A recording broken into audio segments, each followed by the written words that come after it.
In the tradition of an explorer and adventurer, Harry Lieverdingen wanders the Central Australian outback.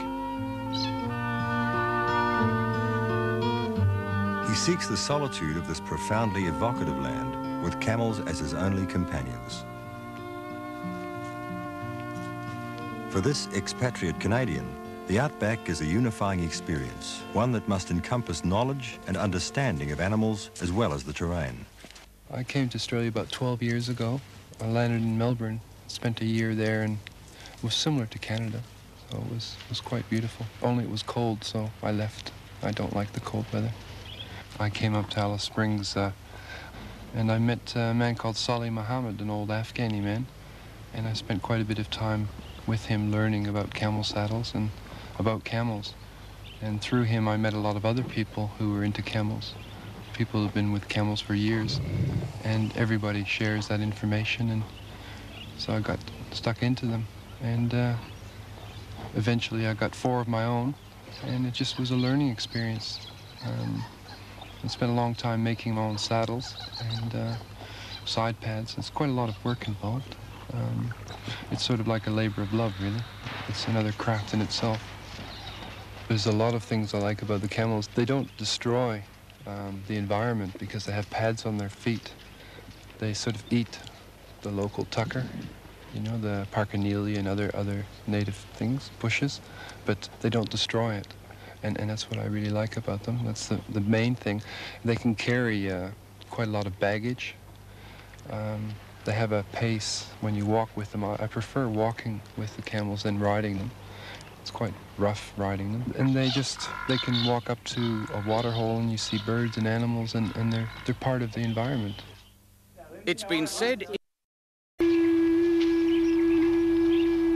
If you hurt them, like say you nose peg them, which is putting a leather punch, you know, in the nose and punching out a little hole, but it's in the gristle, so it's not that painful at all. And you make a little wooden nose peg and you shove that in and put some Dettol on it to stop infection, and a bit of camel wool around it stops the flies from getting in, blowing it.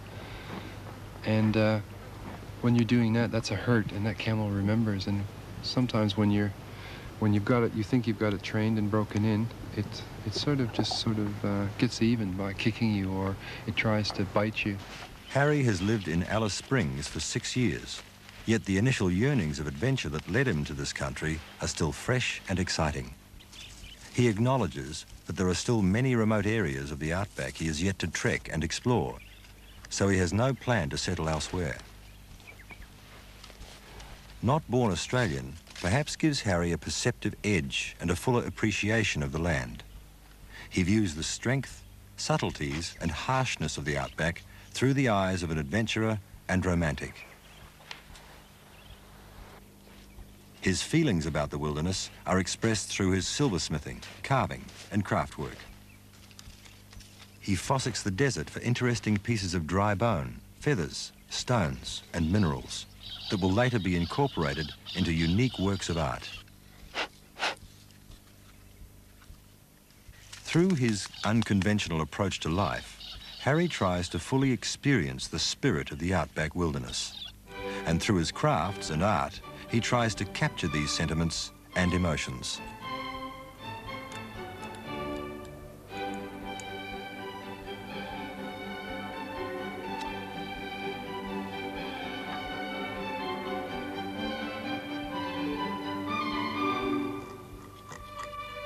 But like many other artists, he is at times frustrated and disillusioned by his attempts to sustain a living from art alone.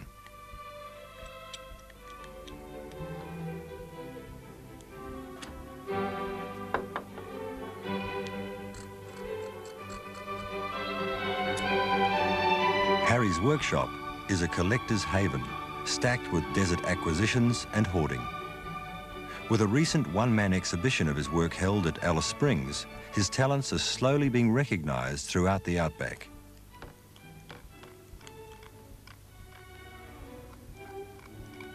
His interesting and highly individual pieces are also sold through various galleries and shops in Adelaide and Alice Springs.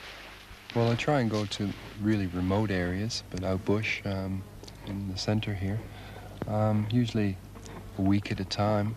sometimes 10 days, depends on how much time I've got.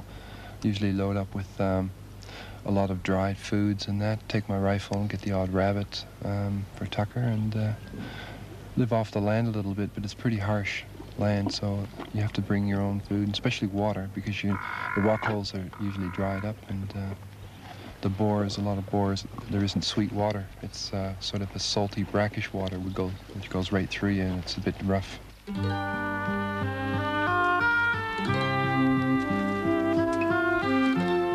Harry Leeverdingen is a sensitive and articulate man who espouses strong views about man's relationship with the wilderness.